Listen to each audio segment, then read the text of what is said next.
Before we get started on planting the bucket garden, I wanted to discuss a topic that we get a lot of questions on, and that is the planting schematic. Hi, I'm Ted Hallett. I'm the garden master, and we're going to talk to you about how that is done and what you should be concerned with and not concerned with. But first, I'm going to get a little more comfortable. The bucket from your bucket garden kit has many uses, and this is one that I'm going to use it for today. Let's see you do that with your garden in the ground. Now on to the schematic. When you download or view the planting schematic on the Garden Master's website, folks oftentimes get confused by all the data there. So it's my purpose today is to try to simplify that for you so that you aren't so concerned with it. What you need to look for in a planting schematic are the patterns. It's the patterns that are important, because we're basically from those patterns stacking our ambient area with different levels of plants. We're stacking them 8 high and 6 wide. Now, I don't mean that we're putting plants on top of each other.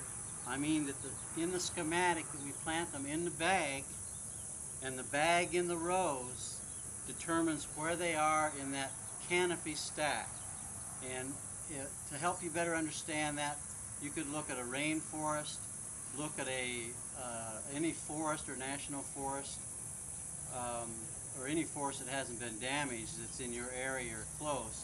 And you notice that there's several levels of growth. That's basically what we're simulating in the bucket garden. So what you look for is the patterns. The patterns are really simple. You have patterns within the bag, patterns between the bags, and patterns within the entire system. So that's what you look for. In the bag, you're primarily planting one primary plant. That's what we're going to call it, is one primary plant. If you're planting a primary plant that requires seed, like beans or peas, if you happen to use that as a primary, you're basically putting 4 holes down the middle and you're putting 2 seeds in each of those holes. If you're planting some type of a melon from seed, you're planting 2 seeds in the middle, no more than 3 seeds. And multiple seeds, because generally you don't have 100% germination with the seeds when you plant them. That's your primary plant. You then also have a secondary plant or secondary plants. You have 14 secondary plants on each side of the primary plant. Now in this configuration, the demonstration garden here basically is set up in the worst possible way that the system can be set up, and actually the worst possible way that you could grow a garden. We do that to simulate the most difficult environment that we have to control in order to get production.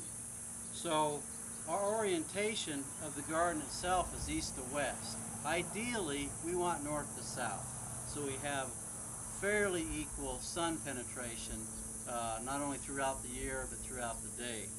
So regardless of how the orientation of the garden is, your primary plant is always, in a standard installation, that primary line is always vertical with the length of the bag. So if you're putting seeds in here, for example, for primaries, it'd be 4 seeds parallel to the length of the bag, and then your 14 primaries, or secondaries, I'm sorry, would be 3 lines of seeds that are staggered, which you'll see in the schematic, on each side of those primary plants. So that's the pattern there. If you have a box conversion, the pattern's basically reversed. The primary plane is parallel to the width instead of the length. But we'll focus on just the standard. You should be able to figure it out from there.